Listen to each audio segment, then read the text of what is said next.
प्रश्नावली 11.5 में पहला क्वेश्चन यहाँ पर दिया हुआ है A B 3.5 centimetre, B C 4 centimetre, कोण ए 105 अंश, कोण बी 90 अंश और कोण सी 75 अंश। पहले हमने पढ़ा एक कोण के लिए, फिर हमने पढ़ा दो कोण, अब हमारे पास है तीन कोण। ठीक, तो इसे हम बनाएंगे चाले की सहायता से, इसे हम स्केल की सहायता से खींच लेंगे और हमारा सिर्फ एक ही चाप यहाँ पर कटेगा प्रकार की सहायता से। तो चलिए अब इसे भी बना लेते हैं। तो सबसे पहले मैं यहाँ पर स्केल से 3.5 सेंटीमीटर का एक रेखाखंड खींच लूंगी। पहला पॉइंट 0 पर, दूसरा पॉइंट 3.5 पर, और फिर इस तरह से मिलाते हुए मेरा बन गया ये रेखाखंड ए बी। ये मेरा पॉइंट ए है, ये मेरा पॉइंट बी है। ठीक, अब मुझे बनाना है कोण, तो उसके लिए चाहिए होगा हमारा चांदा। तो इस तरह से चांदा ले लेना है आपको। कोण ए पर रखते हुए 105 अंश, तो 105 अंश हमारा क्या है, न्यून कोण है कि अधिक कोण है, अधिक कोण है ना। तो हम क्या करेंगे, बिंदु ए पर रखेंगे और 105 अंश यानी कि 100 से 5 जो लाइन होगा उस पे जाएंगे, तो 105 अंश हमको मिल जाएगा। ठीक है, और फिर इसको इस तरह से रखते हुए सीधी हम रेखा खींच लेंगे। तो ये हमारा नाम क्या होगा, किरण ए एक्स। अब हम बनाएंगे बी सी। तो बिंदु बी से रखते हुए सीधी रेखा इस तरह से रखते हुए क्या बनाना है हमको, 90 अंश का। तो एक सीधी रेखा हमारी बन जाएगी, 90 अंश है बोल रहा है तो इस तरह से।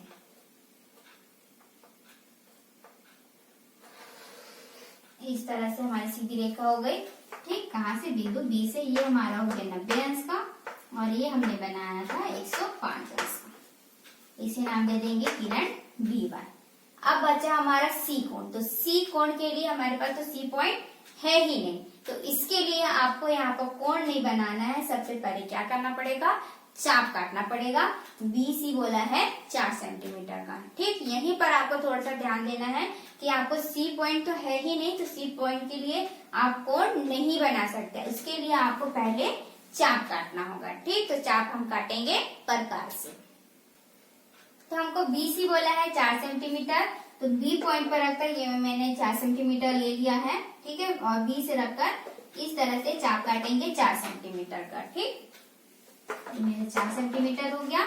अब मेरा ये जो पॉइंट मिल चुका है मुझे C, तो यहाँ से रखकर यदि मैं कोण बनाऊंगी तो मेरा D पॉइंट मिल जाएगा। तो अब मैं यहाँ पर रख के कोण बनाऊंगी 75 अंश का।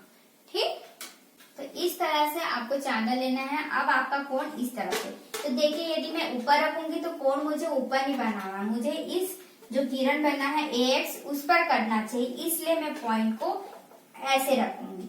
ठीक, ये जो मेरा पॉइंट है उस पर रखते हुए, जो रेखाखंड मेरा बना हुआ है उस पर रखते हुए, जो सी पॉइंट है मेरा उस पर रखते हुए 75 अंश का कोण बनाऊंगी। अब देखिए यदि मेरा पॉइंट इस तरह से है, ये मेरा आधार है। ठीक है, तो यदि मैं इधर बनाऊंगी तभी तो मेरा न्यून कोण बनेगा ना। यदि मैं ऊपर की ओर बनाती हूँ, यदि ये मेरा सी पॉइंट है, तो यदि मैं ऊपर की तरफ बनाऊंगी इस तरह से, तो ये मेरा न्यून कोण नहीं बनेगा। ठीक है, तो यहाँ पर मैं इस तरह से बनाऊंगी। इसको यहाँ पर रखते हुए 75 अंश देखेंगे हम। 75 अंश हमारा कहाँ बनेगा, नीचे की ओर।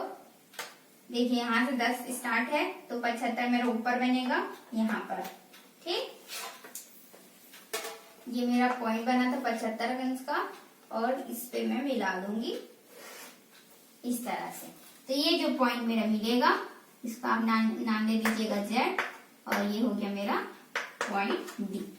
ठीक, तो इस तरह से आपको चतुर्भुज की रचना करना है। आपको कोण बनाना है, ऐसा नहीं है कि ये कोण को छोड़ देना है, बनाना है। बनाने के लिए लेकिन सबसे पहले आपका यहाँ पर पॉइंट होना चाहिए, तभी तो आप कोण बना पाओगे। ठीक, तो मैंने यहाँ पर किया, सबसे पहले 3.5 सेंटीमीटर का एक रेखाखंड ए बी खींचा, फिर ए से 105 अंश का कोण बनाया था, बी से 90 अंश का कोण बनाया, और फिर हमको सी कोण बनाने के लिए सी पॉइंट चाहिए था, इसलिए बी से रखकर 4 सेंटीमीटर का चाप काटा, तभी मेरा यहाँ पर सी पॉइंट मिला। और फिर सी से रखते हुए मैंने जब 75 अंश का कोण बनाया तब यहाँ पर मेरा डी पॉइंट मिला, जो कहाँ पर मिला, AX किरण पर। ठीक, अब हम देख लेते हैं कि रचना के पद किस प्रकार लिखेंगे।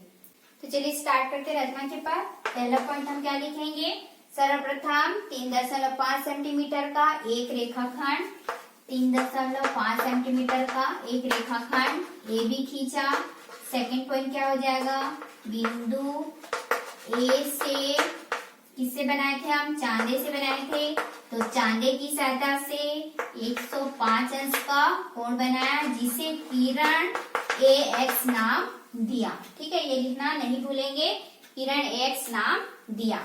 थर्ड पॉइंट क्या हो जाएगा, बिंदु बी से चांदे की सहायता से 90 अंश का कोण बनाया जिसे किरण क्या नाम दिए हैं, बी वाई नाम दिए हैं।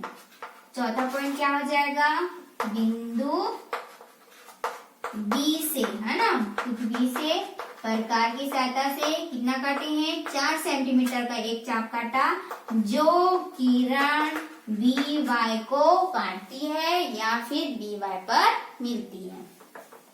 कटान बिंदु को क्या नाम दिए हैं, सी नाम दिया। कटान बिंदु को लिखेंगे, कटान बिंदु को सी नाम दिया। पांचवा पॉइंट क्या होगा हमारा, बिंदु, कटान बिंदु हमको सी प्राप्त हो गया। बिंदु सी से चांदे की सहायता से 75 अंश का कोण बनाया जो किरण ए एक्स को काटती है या ए एक्स पर मिलती है। कटान बिंदु को डी नाम दिया।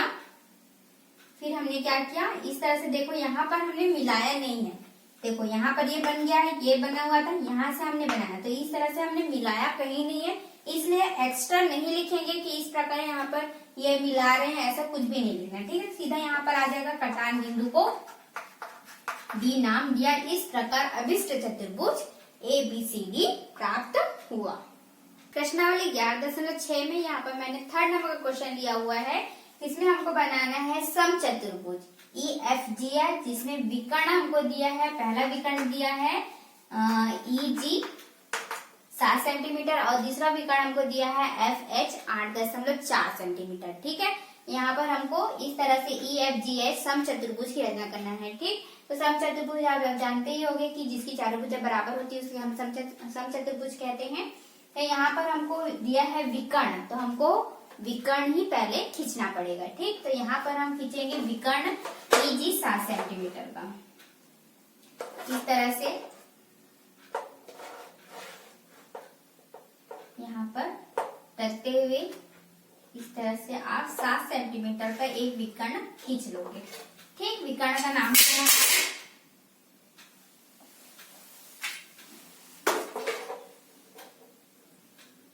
खींच लोगे।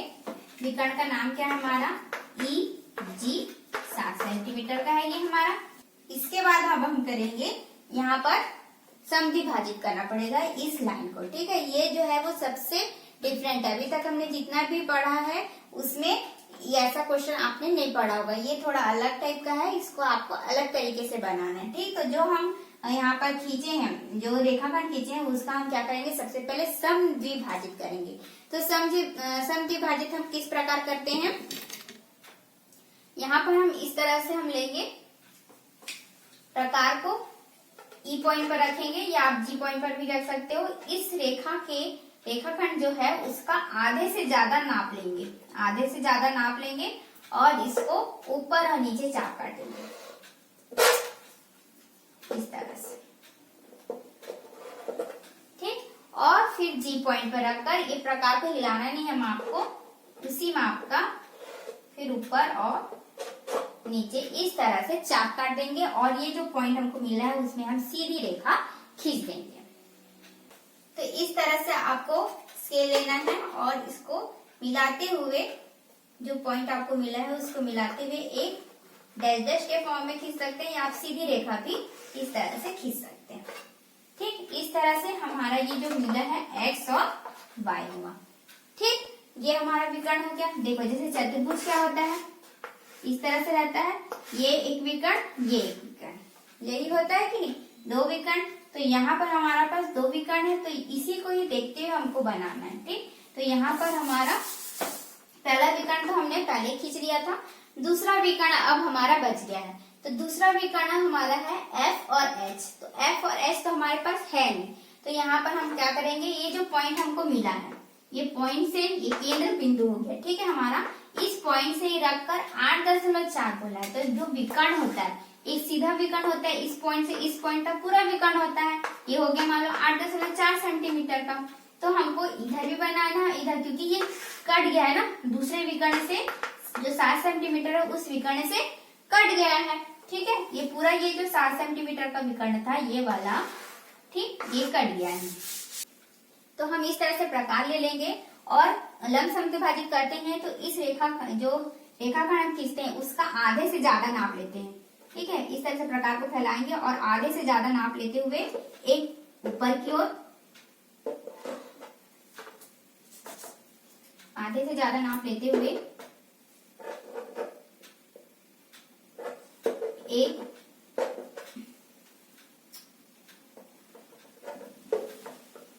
एक ऊपर की ओर और एक नीचे की ओर चाप काट देंगे। और इसी नाप का ही, इस नाप को हिलाना नहीं है, ऊपर और नीचे फिर हम इसको चाप को काट देंगे इस तरह से। और फिर इसमें सीधी रेखा खींचेंगे, यहाँ से रखते हुए हम सीधी रेखा यहाँ पर खींच लेंगे।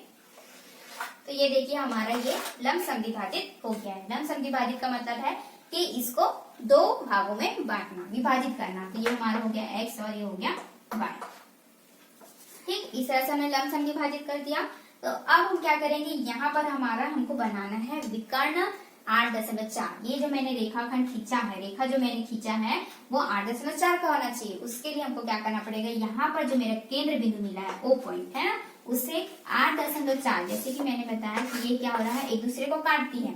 तो यदि ये मेरा 7 सेंटीमीटर का है तो 8.4 यदि है तो ये आधा हिस्सा यहाँ और आधा हिस्सा यहाँ चलेगा। क्योंकि ये समद्विभाजित है इसलिए ये दोनों क्या होंगे, बराबर बराबर नाप के ही होंगे, छोटे बड़ा नहीं होगा, है ना। तो छोटा बड़ा नहीं होगा, बराबर बराबर का नाप का होगा। तो इसको हमको क्या करना पड़ेगा, दो भागों में बराबर बांटना पड़ेगा। 8.4 को दो भागों में बराबर बांटना पड़ेगा। तो कितना आ जाएगा, ये 4.2 हो जाएगा, ठीक।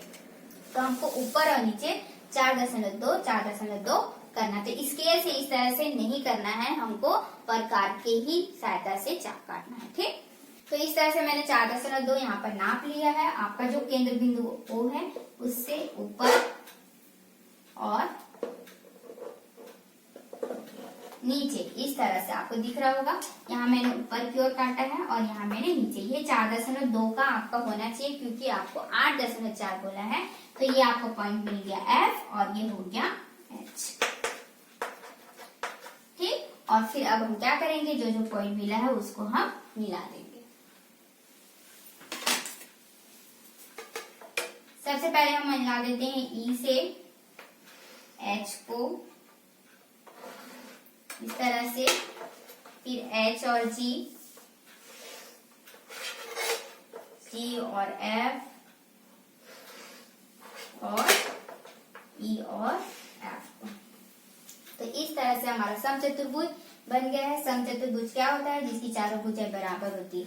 वर्ग में यही फर्क है, समचतुर्भुज और वर्ग में 90 अंश का कोण बनता है, यहाँ पर 90 अंश का कोण नहीं बनता, ठीक। अब हम करेंगे रचना के पद।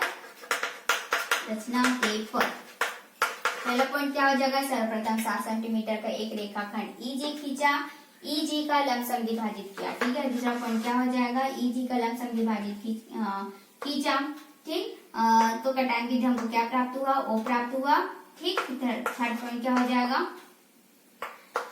बिंदु O से 4.2 प्रकार की सहायता से 4.2 सेंटीमीटर का ऊपर तथा नीचे चाप काटा, जो लंब XY को काटती है या XY पर मिलती है। चौथा पॉइंट क्या हो जाएगा, कटान बिंदु को F तथा H नाम दिया। पांचवा पॉइंट क्या हो जाएगा, सबको मिलाना है ना। तो लिखेंगे बिंदु E को बिंदु S से, फिर बिंदु H को बिंदु G से, बिंदु G को बिंदु F से तथा बिंदु F को बिंदु E से मिला। इस प्रकार अभिष्ट चतुर्भुज समचतुर्भुज, ठीक है। इस प्रकार अभिष्ट समचतुर्भुज EFGH प्राप्त हुआ।